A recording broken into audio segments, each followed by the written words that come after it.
kasih Tuhan.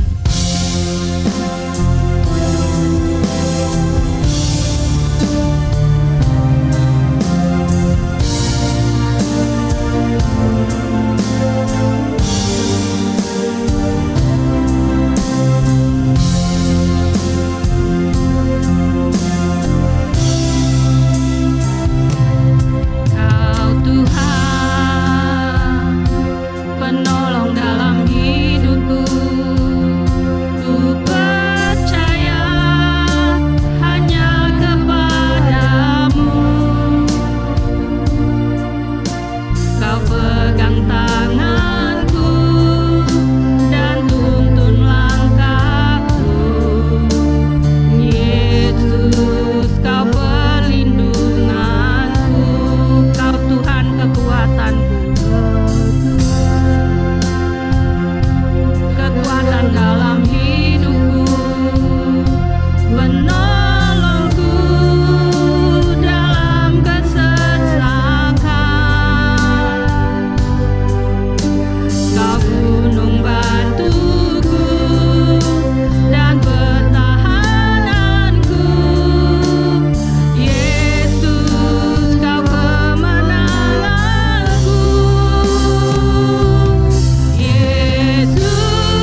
yang kami puji, Bapa yang kami sembah di dalam nama Tuhan Yesus.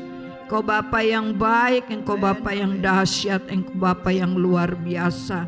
Hanya Engkaulah satu-satunya yang patut kami puji, patut kami sembah.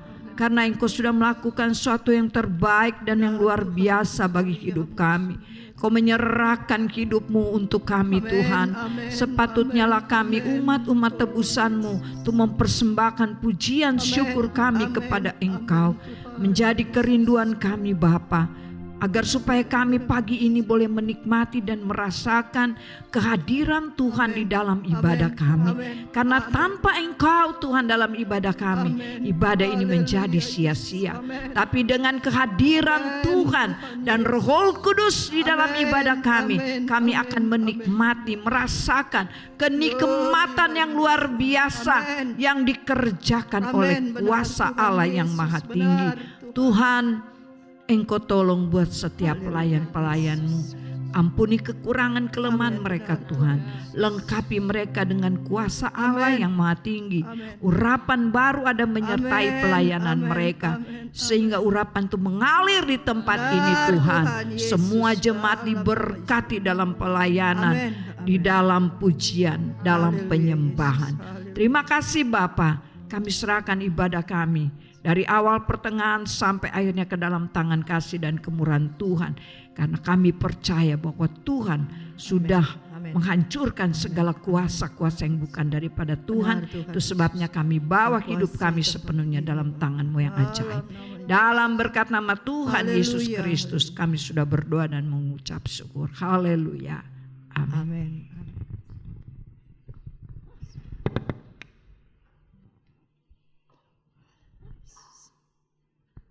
Shalom.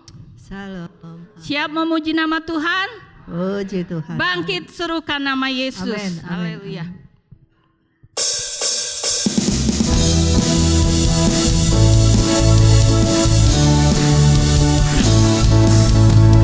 Bangkit serukan nama Yesus. Maju nyalakan kuasanya. Kita buat iblis gemetar, kalahkan tipu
Saya buka ruang saksian. Kalau ada yang ingin bersaksi, saya persilahkan untuk ke depan. Sambil menunggu, kita sambung dengan pujian. Ada satu sobatku yang setia.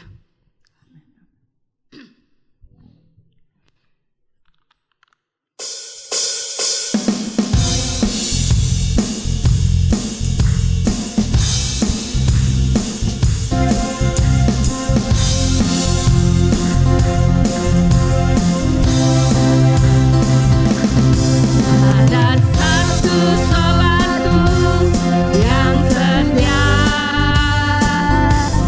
tak pernah dia tinggalkan diriku. Di waktu aku susah, waktuku sendirian, dia selalu menemani diriku. Siapa namanya? Namanya Yesus, namanya Yesus, nama Yesus yang menghibur hatiku. Siapa namanya? Namanya Yesus, namanya Yesus, namanya Yesus, namanya Yesus, nama Yesus yang menghibur hatiku. Ada satu sobatku yang setia, tak pernah dia tinggalkan diriku. Di waktu aku susah, waktuku sendirian, dia selalu menemani diriku. Namanya Yesus, namanya Yesus, nama Yesus yang menghibur hatiku. Siapa namanya? Namanya Yesus, namanya Yesus, nama Yesus yang menghibur hatiku. Nama Yesus yang menghibur hatiku. Nama Yesus yang menghibur hatiku.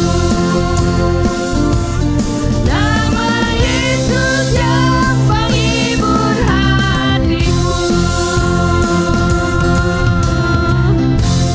Amin, haleluya. Hanya Tuhan Yesus yang dapat menghibur kita semua. Haleluya. Ada yang ingin bersaksi? Kalau Amin. tidak ada, kita akan persiapkan hati kita untuk menerima kebenaran firman Tuhan. Kita angkat pujian Tuhan yang besar.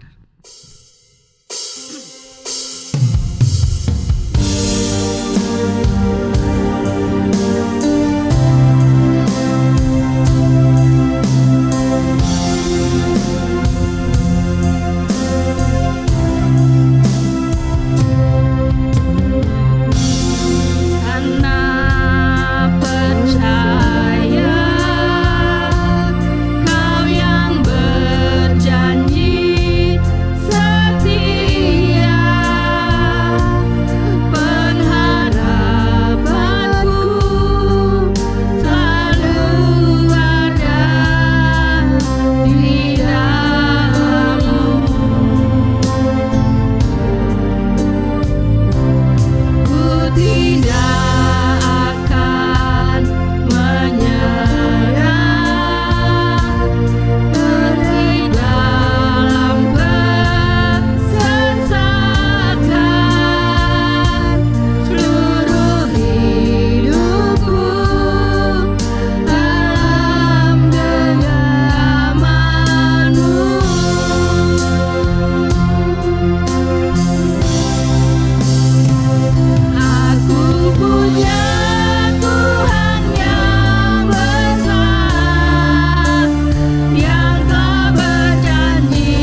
kasih Tuhan, terima kasih Yesus.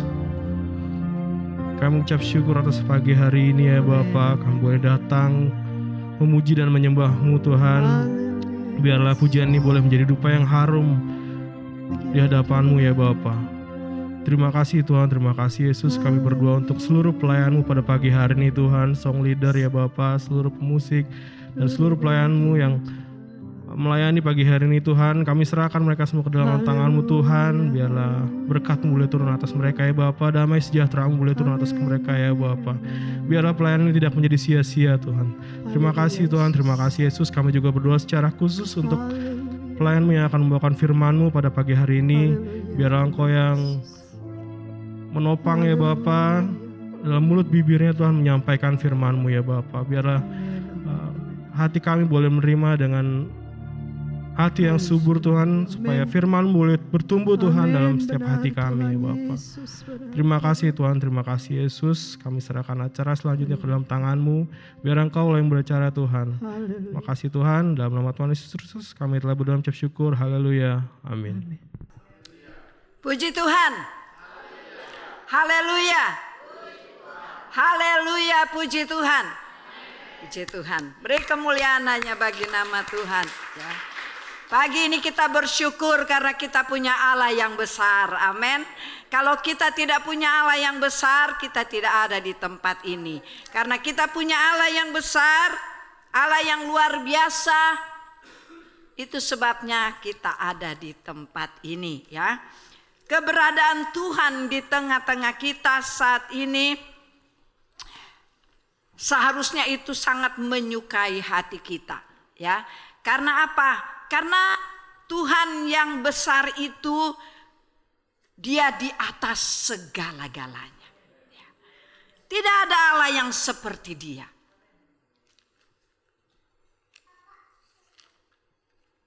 Tidak ada Allah juga yang mau berkorban sedemikian rupa karena pelanggaran kita selain Tuhan Yesus Kristus. Haleluya ya.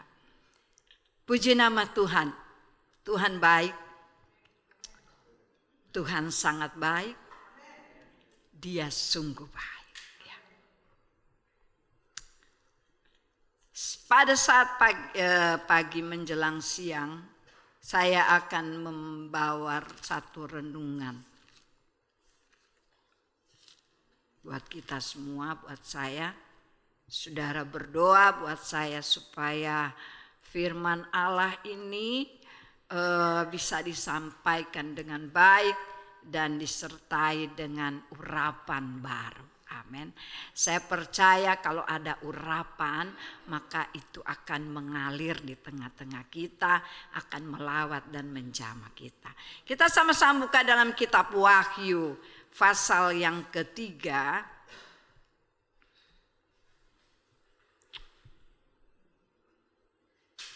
Wahyu pasal yang ketiga ayat yang ke-15. Saya akan bacakan. Aku tahu segala pekerjaanmu, engkau tidak dingin dan tidak panas. Alangkah baiknya engkau dingin atau panas.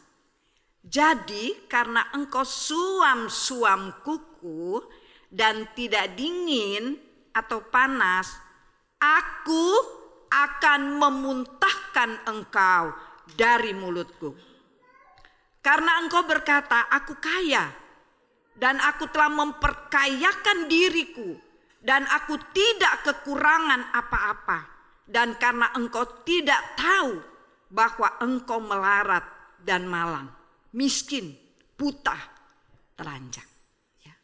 Maka aku menasihatkan engkau supaya engkau membeli daripadaku emas yang telah dimurnikan dalam api, agar engkau menjadi kaya, dan juga pakaian putih supaya engkau memakainya, agar jangan kelihatan ketelanjanganmu yang memalukan, dan lagi minyak untuk melumas matamu supaya engkau dapat melihat.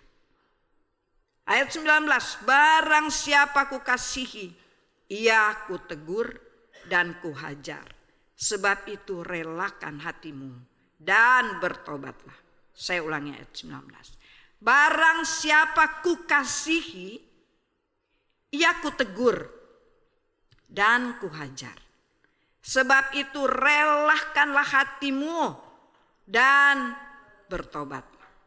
Ayat 20. Lihat, aku berdiri di muka pintu dan mengetuk.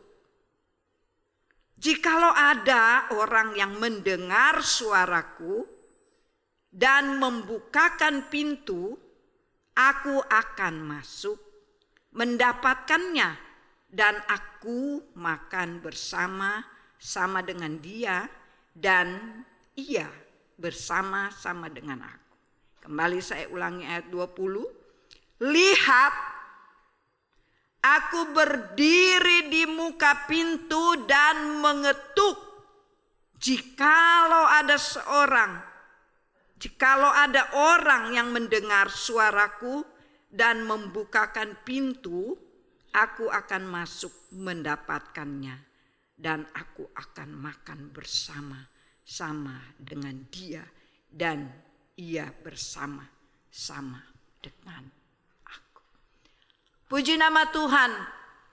Buat saya firman Tuhan ini keras dan dahsyat dan luar biasa. Tuhan berkata bahwa aku tahu pekerjaanmu.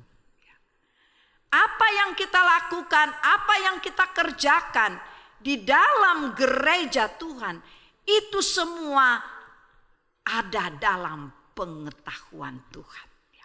Jemaat Tuhan yang ada di Laodikia, ini jemaat bukan jemaat yang abal-abal, bukan jemaat yang biasa-biasa, tapi ini jemaat yang diberkati, jemaat yang kaya, ya. Dia memiliki segalanya. Tetapi Tuhan menegur jemaat yang ada di Laodikia. Tuhan berkata bahwa engkau tidak dingin dan tidak panas. Alangkah baiknya jikalau engkau dingin atau panas. Jangan menjadi jemaat yang suam-suam kuku. Karena firman Allah katakan dia akan dimuntahkan oleh Tuhan. Tidak ada seorang pun di antara kita yang mau dimuntahkan oleh Tuhan. Kita sudah bekerja keras dalam pelayanan. Kita sudah berjuang untuk pelayanan. Tapi pada akhirnya Tuhan berkata, aku tidak berkenan kepadamu dan aku memuntahkan engkau. Bapak, Ibu, Saudara yang saya kasihi, mari kita membuka hati buat Tuhan. Kita sudah berada di akhir yang paling akhir di akhir zaman. Kita tidak boleh lagi main-main ya, dengan Tuhan. Memang sulit untuk menjadi sulit untuk hidup taat. Kita lebih gampang hidup tidak taat. Lebih mudah kita lakukan. Ya. Gampang banget kalau nggak mau taat. Gampang sekali. Ya. Untuk menjadi taat itu sulit. Ya. Tapi kalau kita bisa taat dari perkara-perkara yang kecil, Tuhan akan memimpin langkah kita untuk taat di dalam perkara-perkara yang besar. Ya. Bapak, Ibu, Saudara yang saya kasih dalam Tuhan. Ya. Kalau Tuhan berkata bahwa aku tahu pekerjaanmu. Tuhan kita bukan Tuhan yang buta. Ya. Tuhan yang tahu persis keberadaan kita. Ya. Tuhan tahu bukan hanya sikap langkah hidup kita, tapi dia tahu sampai ke kedalaman hati saudara pagi hari ini. Dia ada di tengah-tengah kita, amin. Ya. Dia mau masuk, dia mau tinggal. Firman Allah katakan di dalam, saya lewati di dalam ayat yang ke-20. Lihat, aku berdiri di muka pintu ya, dan mengetuk. Jikalau ada orang yang mendengar suaraku dan membukakan pintu, aku akan masuk. Tuhan Yesus pernah berkata kepada Sakeus. Sakeus yang punya kerinduan yang besar. Dengan semangat yang luar biasa. Dia ingin berjumpa dengan Yesus. Apa yang dia lakukan? Dia berusaha. Dia tidak tunggu diam lalu dia berkata, aku tunggu di sini aja sampai Tuhan lewat. Aku akan lihat, aku akan menerobos, aku akan menemui Yesus. Tidak. Di dalam kerumunan orang banyak, Sakeus berusaha. Untuk mencari Tuhan kita harus berusaha bangun pagi, berusaha bersekutu, bersaat teduh. Itu harus ada usaha. Kalau nggak ada usaha, namanya pemalas. Orang malas tidak boleh diberi apa? Diberi apa? Oh iya bagus, diberi makan kata firman Allah. Ya. Kalau yang malas jangan diberi makan. Jadi kalau di dalam rumah ada yang malas jangan kasih makan. Nah, waktu dia lihat Sakeus itu punya usaha untuk berjumpa dengan Yesus. Dia katakan, Sakeus, turunlah. Rupanya Sakeus itu orangnya apa? Pendek. Ya, kecil, pendek. Itu sebabnya dia berusaha dia naik ke atas pohon. Ya. Turunlah. Aku mau menumpang di rumah. Oh Tuhan, Sakeus tidak membuang kesempatan itu. Dia ambil kesempatan yang Tuhan beri kepadanya. Dia turun dan dia mempersilahkan Tuhan masuk di dalam rumahnya.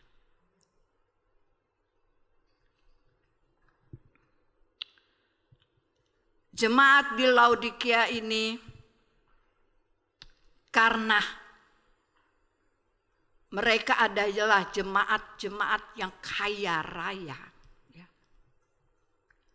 Sehingga mereka lebih mengutamakan keinginan mereka daripada keinginan Tuhan. Mereka melayani Tuhan. Ya. Tetapi suam-suam kuku. Dingin enggak, panas enggak. Entar semangat, entar letoy. Enggak stabil. Dan itu Tuhan tidak suka. Tuhan tidak mau.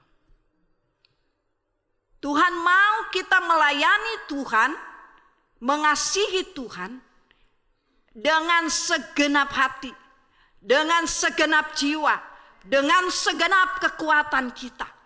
Dengan tidak memperhitungkan waktu kita untuk Tuhan.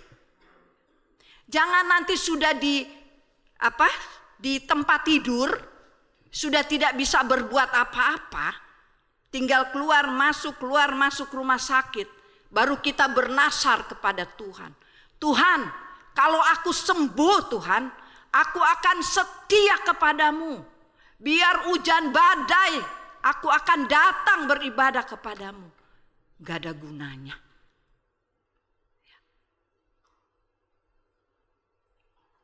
Jangan Tuhan menjadi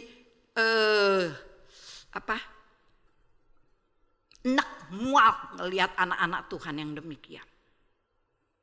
Anak-anak Tuhan di akhir zaman harus punya semangat yang lebih. Amin. Jangan malas. Jangan mengutamakan yang di luar sana daripada Tuhan. Karena Tuhan di atas segala-galanya. Saudara, hidup itu karena Tuhan. Saya katakan di komunitas, tanpa Tuhan kita nggak bisa buat apa-apa. Jadi betapa pentingnya Tuhan itu dalam hidup kita. Dia harus utama.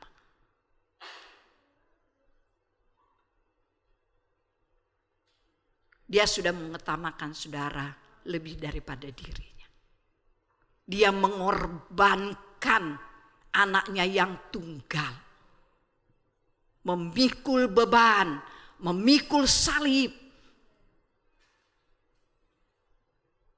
Mahkotanya bukan emas, tetapi duri. Saudara bayangkan saja, duri di atas kepala. Ini darah-darah semua. Itu karena apa? Karena saudara, karena saya. Karena dosa saudara. Dan apakah kita masih mau berkhianat kepada Tuhan? Sekarang ada lagu, jangan jual Yesus. Gimana tuh, gak tahu lagunya. Cuman kata-katanya, jangan jual Yesus karena cinta. Jangan jual Yesus karena apa lagi tuh? Ada yang tahu? Kekayaan lah, kesuksesan lah, apapun itu. Jangan jual Yesus.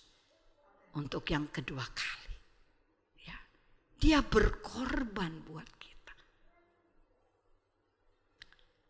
Di dalam ayat yang ke-17 dikatakan, karena engkau berkata, aku kaya dan aku telah memperkayakan diriku dan aku tidak kekurangan apa-apa. Ini kata jemaat di Laodikia ya. Jadi dia berkata, oh aku sudah kaya, aku sudah memperkayakan diriku, aku tidak kekurangan apapun. Tapi apa kata firman Allah? Dan karena engkau tidak tahu bahwa engkau melarat dan malang, miskin, buta dan telanjang.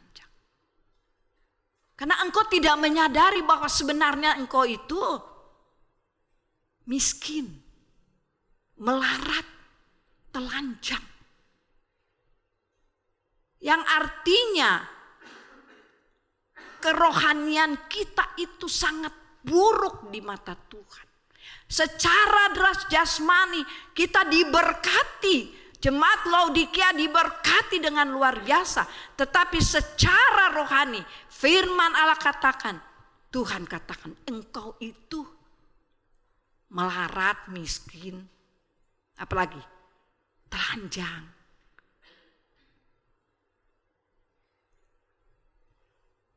Di hadapan Tuhan tidak ada nilainya orang yang mengandalkan kekayaan, harta benda. Karena itu akan lenyap. Pada waktu Tuhan melihat pada zaman Nuh. Nuh sudah berkhotbah sekian 100 tahun. 120 tahun kalau tidak salah itu. Ya, dia berkhotbah menyampaikan firman kepada seluruh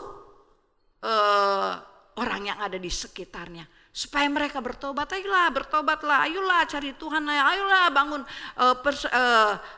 mesbahlah, berdoalah, utamakan Tuhanlah. Mereka cuek. Waktu Tuhan tuh masih lama. Pasti nanti ada waktunya lah. Kapan? Ya.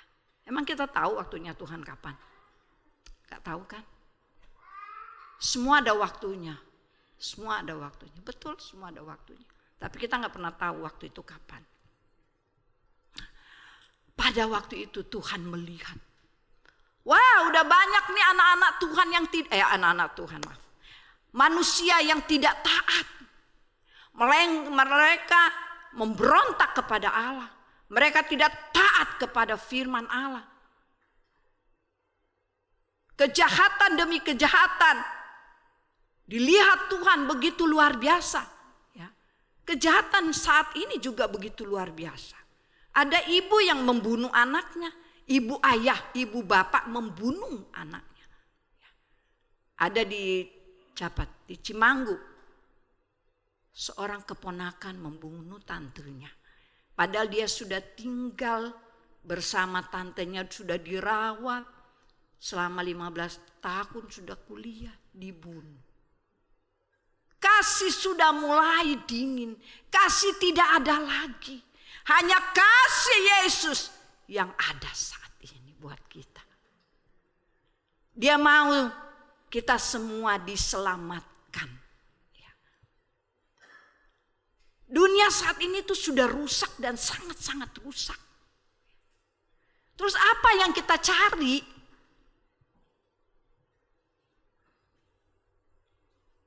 Pujian katakan, kalau aku cari damai, aku hanya dapat di dalam Yesus. Kedamaian yang kekal itu tidak kita dapatkan dari dunia ini. Kedamaian itu hanya kita dapatkan di dalam Yesus. Tidak heran orang di luar sana yang KTP-nya Kristen, dia tidak memiliki damai, tidak memiliki kesejahteraan, tidak tentram hidupnya, kacau rumah tangganya, karena dia tidak sepenuhnya memiliki Yesus dalam hidup. Saya percaya orang yang memiliki Yesus sepenuhnya dalam hidupnya, dia akan memiliki damai sejahtera itu. Karena firman Allah katakan, damai sejahtera kutinggalkan kepadamu. Ya. Itu bekal hidup kita sebagai orang percaya. Saat ujian pencobaan datang, damai yang Tuhan janjikan itu menjadi bagian yang memberi kekuatan kepada kita.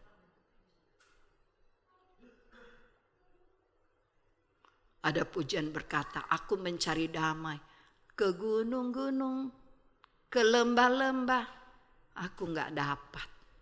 Kembali damai itu hanya ada di dalam Yesus. Karena itu adalah janji dari firman Allah. Itu bukan janji dari dunia ini. Itu janji dari firman Tuhan sendiri. Dari mulutnya Allah sendiri. Dia keluarkan bahwa damai sejahtera ku berikan kepadamu. Lalu kenapa banyak yang gak punya damai? Karena dia gak punya Yesus sepenuhnya. Betul apa ya? Betul. Hanya orang yang punya Yesus akan ada damai, sejahtera, dan sukacita walaupun ada di tengah badai. Yang tidak memiliki Yesus, waktu ujian datang, waktu pencobaan datang, dia ambil jalan pintas. Naik di gedung paling tinggi, dia membuang diri. Selamat? Gak selamat. Dia hanya memikirkan supaya ya setelah ini selesai. Dia pikir itu selesai. Itu tidak selesai.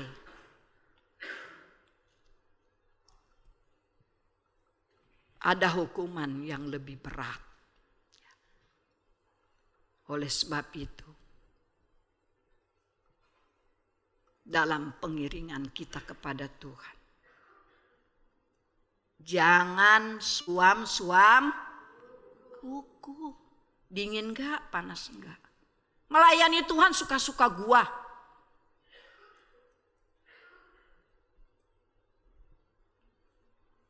Suka-suka aku dong. Ibu gembala enggak boleh maksa. Pengurus lain enggak boleh maksa. Suka-suka aku. Mau-mau aku. Apakah itu berkenan sama Tuhan? Enggak. Itu jadinya seperti jemaat di Laodikia. Dingin enggak? Panas enggak? Pada akhirnya dimuntahin sama Tuhan.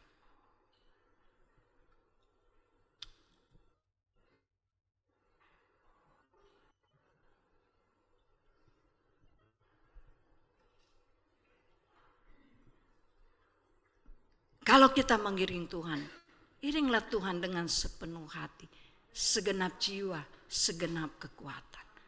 Ya. Untuk hal-hal yang lain itu nomor 2, mestinya Tuhan di atas segalanya.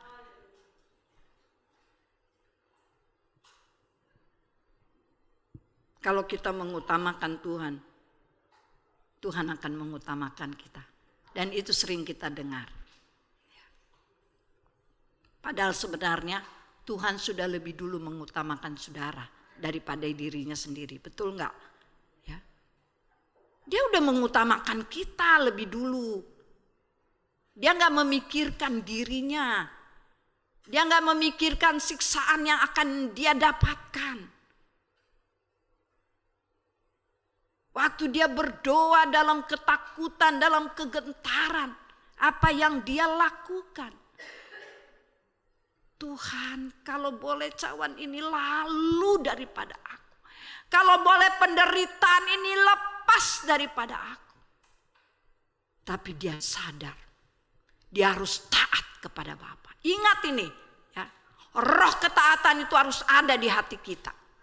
Kita boleh memiliki segalanya, tapi kalau kita tidak taat, saya pernah sampaikan itu, sia-sia semua apa yang kita lakukan. Belajar taat dari perkara yang kecil, supaya kita dapat lakukan ketaatan yang lebih besar lagi.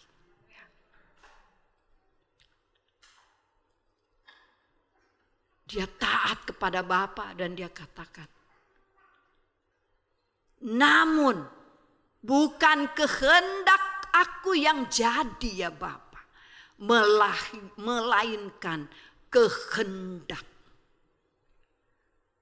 Alangkah indahnya anak-anak Tuhan kalau menghadapi persoalan hidup, dia menyerahkan dalam tangan Tuhan yang ajaib. Firman Tuhan katakan ayat 18, maka aku menasihatkan engkau supaya engkau membeli daripadaku emas yang telah dimurnikan dalam api, agar engkau menjadi kaya, dan juga pakaian putih supaya engkau memakainya, agar jangan kelihatan ketelanjanganmu yang memalukan, dan lagi minyak untuk melumas matamu supaya engkau dapat melihat. Bukan berarti saudara di ayat 18 saudara langsung ke pasar, saudara beli emas, saudara beli baju putih, saudara pakai, saudara gunakan, beli minyak, ngolesin mata supaya mata saudara terbuka. Ya, tetapi firman Allah ini, ya kita dengan bahasa lain kalau saya boleh katakan, bukan dengan membeli, tetapi kita lebih mendapatkan, ya, emas yang murni, yaitu pengorbanan Tuhan, kasih karunia Tuhan yang harus kita dapatkan dari Tuhan. Ya. Dikatakan bahwa pakaian putih, firman Tuhan katakan walaupun dosamu merah seperti kermisi akan menjadi putih seperti salju. Kita harus dapatkan pengampunan daripada Tuhan, ya. Itu semua kita tidak bisa dapatkan dari pasar, dari toko, dari mal-mal yang mewah. Itu hanya kita dapatkan daripada Tuhan. Minyak, ya. Minta supaya minyak yang baru, urapan yang baru mencelikkan mata rohani kita sehingga kita mengerti keberadaan kita dan kita dapat sesuatu yang luar biasa dari Tuhan, di mana kita dapat melihat, oh saya banyak kekurangan, kelemahan. Kita datang kepada Bapa yang memberi pengampunan. Dan sehingga kita dapat menutupi ketelanjangan kita, rasa malu kita karena perbuatan dosa yang kita lakukan.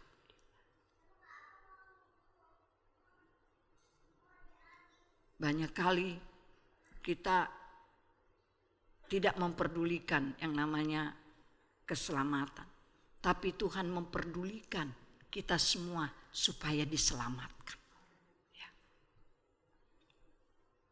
Tidak ada nama lain yang dapat memberi kita kepada keselamatan. Hanya nama Yesus. Nama di atas segala nama. Dialah yang dapat memberi keselamatan bagi kita. Aku adalah jalan, kebenaran, dan hidup. Dia adalah jalan.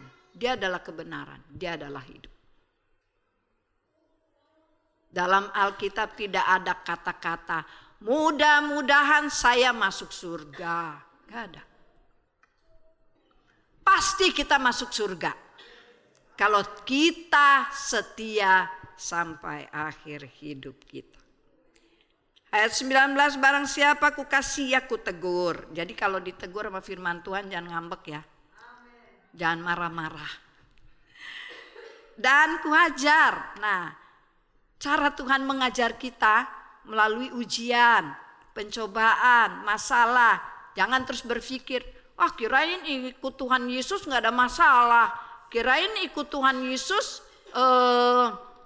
aman-aman, nyaman-nyaman. Lah kok ini masalah datang bertubi-tubi, gimana dong? Ini cara Tuhan mengajar kita. Waktu Tuhan memikul salib dia nggak pernah ngeluh-ngeluh bilang kenapa dong? Aku memikul salib, kenapa dong? Aku begini. Dia menjalani itu dengan ketaatan, ya. Dan itu cara Tuhan, ya. Sebab itu relakan hatimu untuk dibentuk oleh Tuhan, ya. Kayak ngajak sekolah minggu aja, ya. Jadi kita harus merelakan hati kita dan coba kasih tahu sebelum kanan kiri dan bertobat. Dan bertobat. Orang bertobat itu jangan cuman kata-kata loh. Harus ada tindakan, harus ada perubahan. Kalau dulu cepat emosi ya. Pagi hampir emosi, tadi pagi hampir emosi. Tapi iya, gak boleh emosi, kata firman Allah ya. Harus meredam emosi, menjaga hati ya. Nah harus bertobat. Tante kan saya tuh udah bertobat banget tahu. Udah banyak tahu perubahan dalam hidup saya. Tapi yang kecil-kecil itu loh, yang masih nyelinap di hati yang kita gak pernah koreksi. Tuhan yang mengoreksi. Pagi ini Tuhan akan mengingatkan apa yang perlu kita ubah. Supaya kita tidak menjadi jemaat seperti yang di Laodikia. Suam-suam kuku. Panas tidak. Dingin tidak. Dingin panas, meriang. Ya.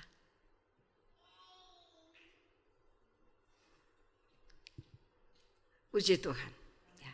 Kemudian ayat yang ke-20. Lihat, aku berdiri di muka pintu dan mengetuk. Jikalau ada orang yang mendengar suaraku dan membukakan pintu, aku akan masuk, mendapatkannya dan makan bersama-sama dengan dia dan ia bersama-sama dengan aku. Tuhan mengetuk gereja jemaat Tuhan yang ada di Laodikia supaya mereka membukakan pintu gereja mereka untuk masuk, untuk Tuhan masuk ya. Tapi hanya tidak sampai di situ saja. Lebih daripada itu, Tuhan mau supaya kita membuka pintu-pintu hati kita buat Tuhan. Amin. Dia berkata, lihat, aku berdiri di muka pintu. Ini ayat tema kita Natal ya. Aku berdiri, lihat. Ya saya sih lagi berdiri memang. Tuhan itu berdiri di muka pintu hati Bapak Ibu. Saudara sekalian yang ada saat ini. Jangan mengeraskan hati. Orang yang mengeraskan hati itu orang sombong. Orang yang sombong itu tidak disukai oleh Tuhan. Kesombongan itu awal daripada kejatuhan.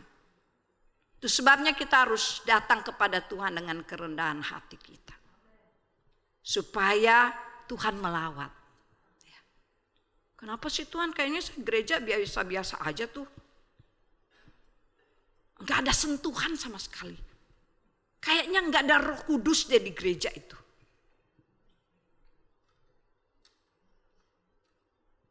Ada yang begitu di sini? Ada nggak? Nggak usah angkat tangan. Paling saya bisa lihat dari ini apa? Dari apa ya? Rahasia. Nah, siang hari ini semua sudah dengar suara Tuhan melalui saya. Ya. Hendaklah yang bertelinga mendengar. Ya. Kalau yang nggak mendengar itu nggak punya. Tuhan kasih telinga supaya, aduh, jemaat Budi Agung luar biasa ya. Punya telinga untuk mendengar. Tapi hati-hati, telinga kita ada.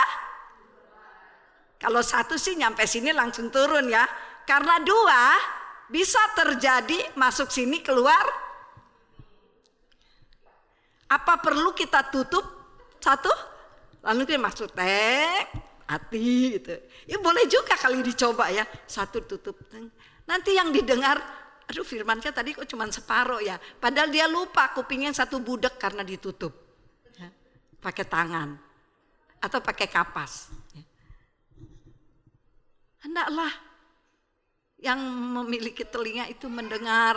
Jadi gunanya Tuhan kasih telinga dua itu untuk mendengar. Mendengar apa? Mendengar firman Allah. Karena firman itu yang menghidupkan iman kita. Iman kepada Yesus. Tanpa iman kita tidak akan sampai ke sana. Iman tanpa perbuatan mati.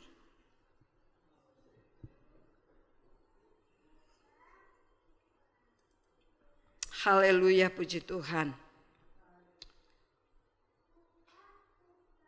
Kita harus mengasihi Tuhan dengan sungguh-sungguh. Karena kalau kita mengasihi Tuhan hanya dengan separuh hati dan separuh jiwa, nanti dimuntahin sama Tuhan. Enggak dianggap oleh Tuhan.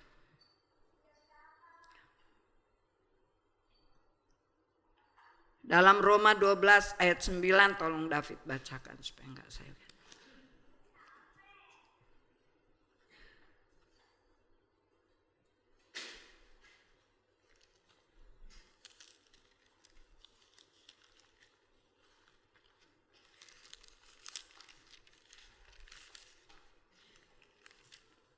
Roma pasal yang ke-12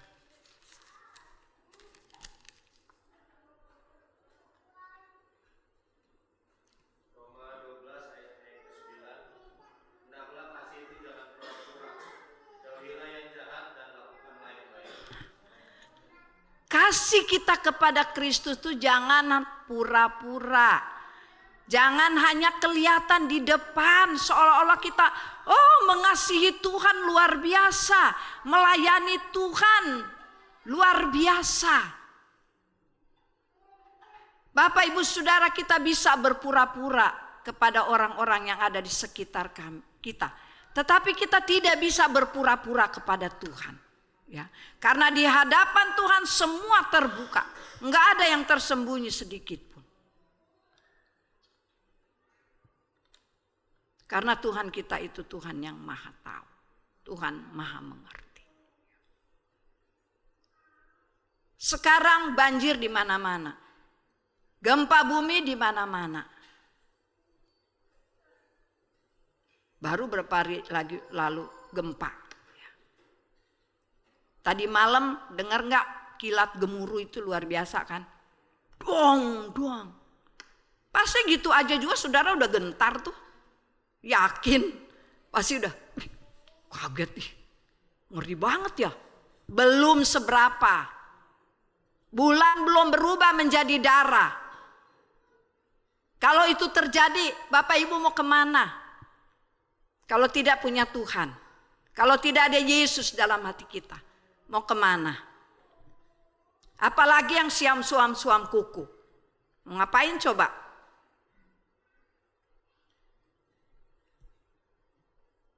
Sungguh-sungguhlah dalam mengiring Tuhan.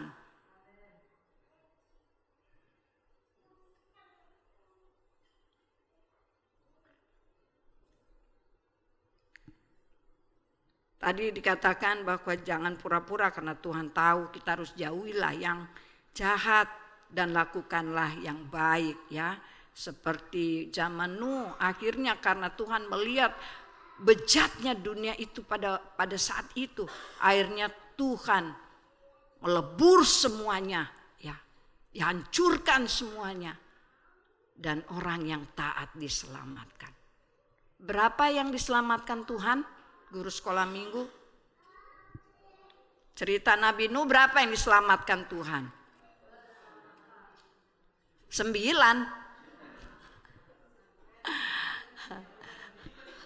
Kenapa dari 8 jadi 9?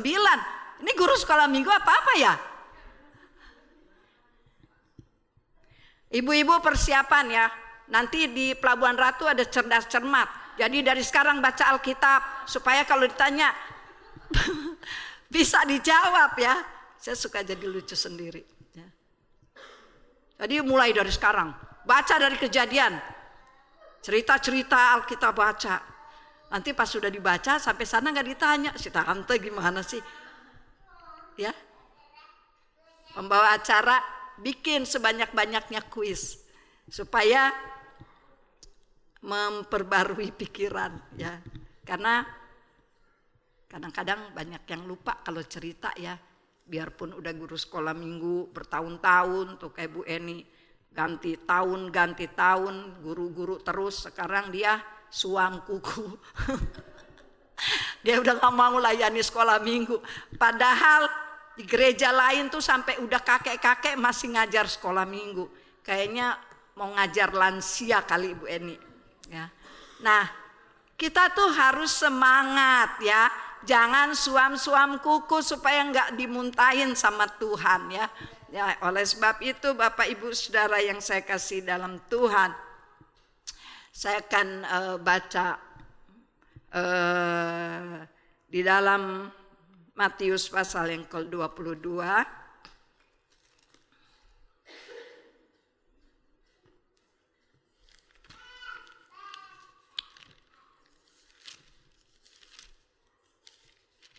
Jangan kita bawa Yesus ada-adanya dalam perahu hidup kita. Dia harus yang utama. Ya.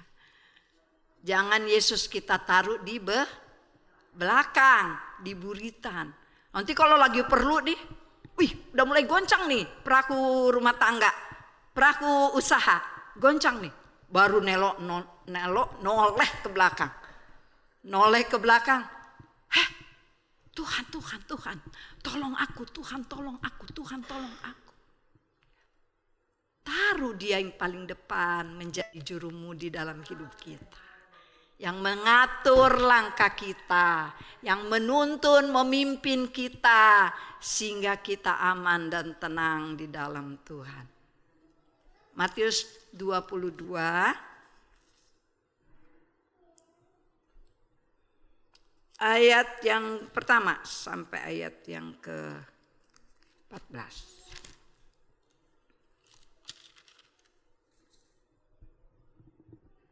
Nanti saya minta tolong David bacakan. Matius 22 ayat 1, ini agak panjang ayatnya tapi ini ayat yang terakhir buat saya. Sampai ayat yang ke-14.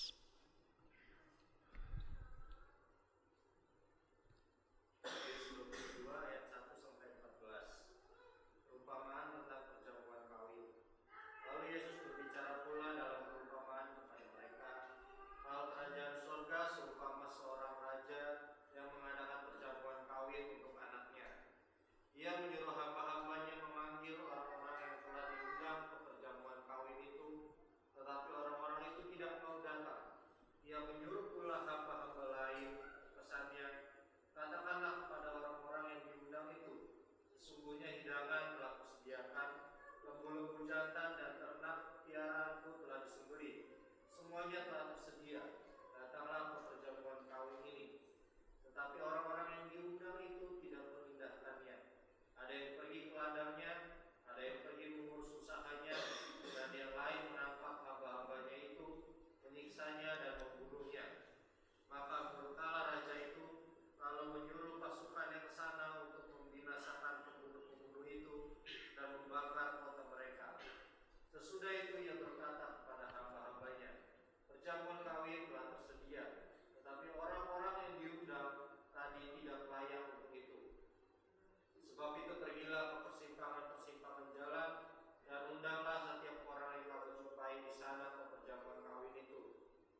kasih, Tuhan berkati. Banyak yang dipanggil, sedikit yang dipilih. Ya. Perumpamaan tentang perjamuan kawin. Dan itu akan terjadi pada akhirnya. Ya. Firman Tuhan katakan, Tuhan sudah memberikan undangan untuk masuk dalam perjamuan kawin. Bapak, Ibu, Saudara yang kekasih, saat ini pun Tuhan sudah memberikan undangan yang sama kepada kita. Bahkan sejak dulu kala Dia sudah memberikan undangan kepada Bapak, Ibu, Saudara untuk datang masuk ke dalam perjamuan kawin. Ya.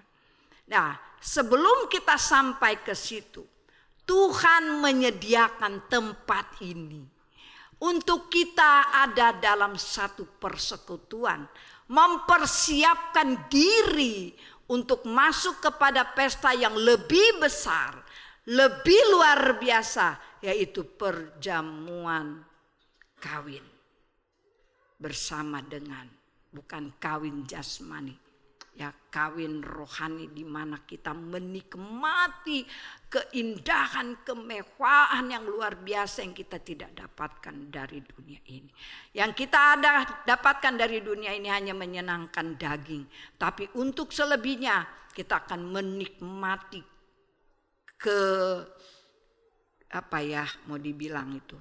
kesukaan besar, kesukaan yang tidak diberikan oleh dunia ini. Tuhan mengundang kita sejak dulu dan saat ini, ya.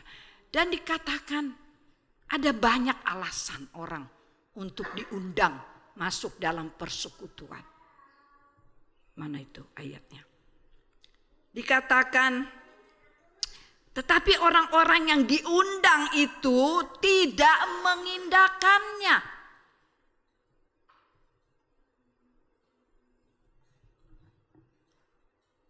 Banyak yang diundang, tetapi mereka tidak mengindahkannya, menyepelekannya. Lalu berkata, nanti masih ada waktu, masih ada waktu. Itu kan kita yang bilang, masih ada waktu. Kita tahu nggak waktu Tuhan? Kapan? Nggak tahu kan? Nah, nih alasan-alasan yang terjadi saat ini. Tetapi orang-orang yang diundang itu tidak mengindahkannya. Ada yang alasannya pergi ke ladang, ada yang pergi mengurus usahanya.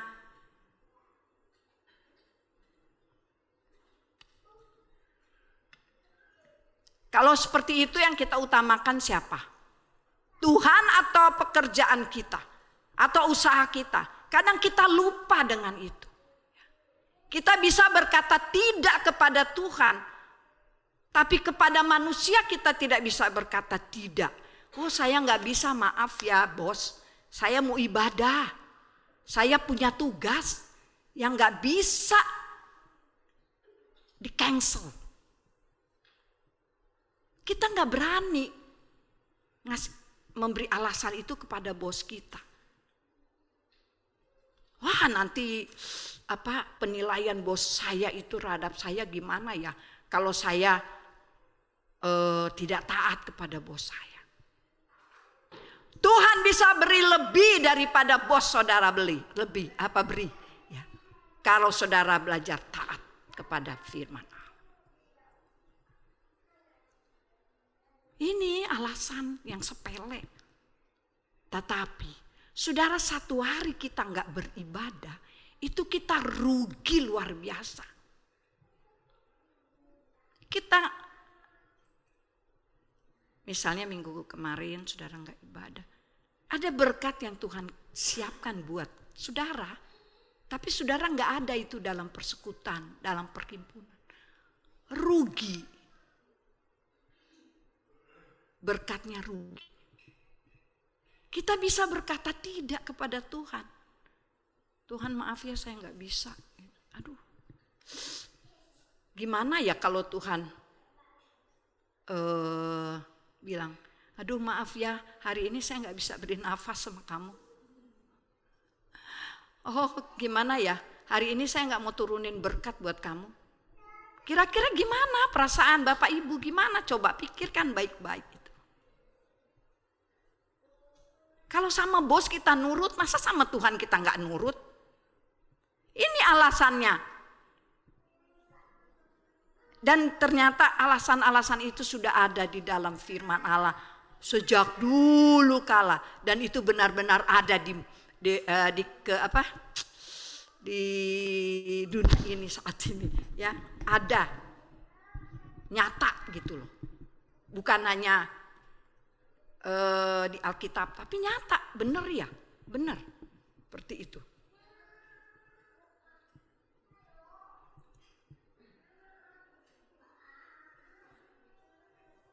Akhirnya Tuhan marah karena yang diundang punya banyak alasan. Langsung dia bilang, udah biarkan itu. Sekarang panggil aja yang di pinggir-pinggir jalan, tikungan di mana saja, kumpulkan di sini. Itu pun diseleksi sama Tuhan. Mana yang berkenan, mana yang layak.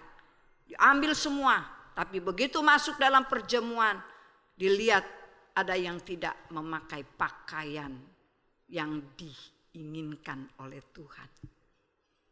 Pakaian perkawinan, pakaian perjamuan, berarti indah, lengkap. Yang boleh masuk dalam perjamuan itu adalah orang-orang yang dipenuhi dengan firman, penuhi dengan kebenaran, penuhi dengan roh ketaatan. Catat, Tuhan saya mau taat. Roh ketaatan. Nah, kemudian yang tidak punya pakaian itu, tangkap semua dan buang, lempar ke dalam kegelapan yang paling gelap. Di sanalah akan terdapat ratap dan gertak gigi. Saudara, anak kita kalau kena api aja kita sedih ya. Gimana caranya supaya mengobatinya? Nah, apakah kita nggak sayang kalau anak-anak kita, kalau kita nggak pernah mengajar anak-anak kita tentang ibadah, terus mereka nanti dimasukkan ke dalam satu tempat di mana gelap gulita dan di sana terdapat gertak gigi. Itu juga harus dipikirin loh. Jangan mikirin diri sendiri, bodo amat dah. Anak-anak, anak mantu, cucu mau masuk neraka kayak mau enggak, bodoh. Yang penting saya selamat, yang penting saya aman. Jangan. Firman Tuhan bilang kita harus menyampaikan firman itu pada waktu kita duduk kepada anak-anak. Pada waktu kita berjalan, kita harus sampaikan firman Allah dengan cara kita.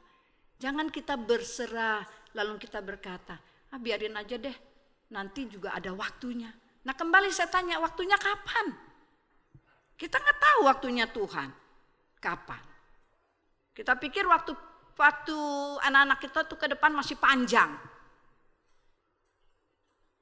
Tiba-tiba nggak seperti apa yang kita pikirkan, nyesel. Nyesel udah gak bisa diubah. Puji Tuhan. Ayat 14. Sebab banyak yang dipanggil, tetapi sedikit yang dipilih. Tuhan banyak memanggil untuk melayani, tetapi lihat nanti ada seleksinya. Yang suam-suam kuku diapain? Dimuntahkan. Itu sebabnya kita kembali ke ayat yang ke-20, dikatakan ayat 20 kitab Wahyu pasal 3.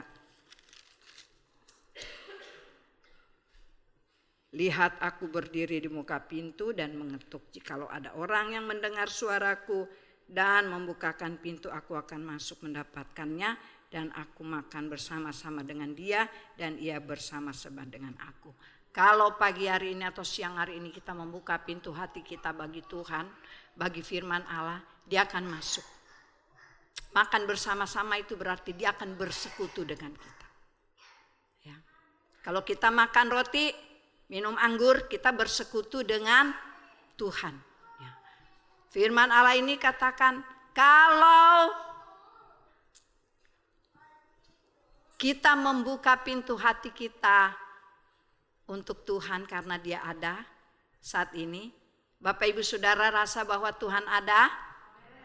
Kalau Tuhan ada, maukah kita membuka pintu hati buat Dia? Nabi buka pintu hati. Dan saat ini kita mendengar firman, jangan masuk kuping kanan apa kiri dulu? Kanan keluar kiri, tapi masuk di pintu hati yang paling dalam. Karena kalau di dalam, Dia akan merubah sikap hati kita. Sehingga kita boleh taat kepada firman, kepada kebenaran. Puji Tuhan, saya tidak panjangkan firman Allah.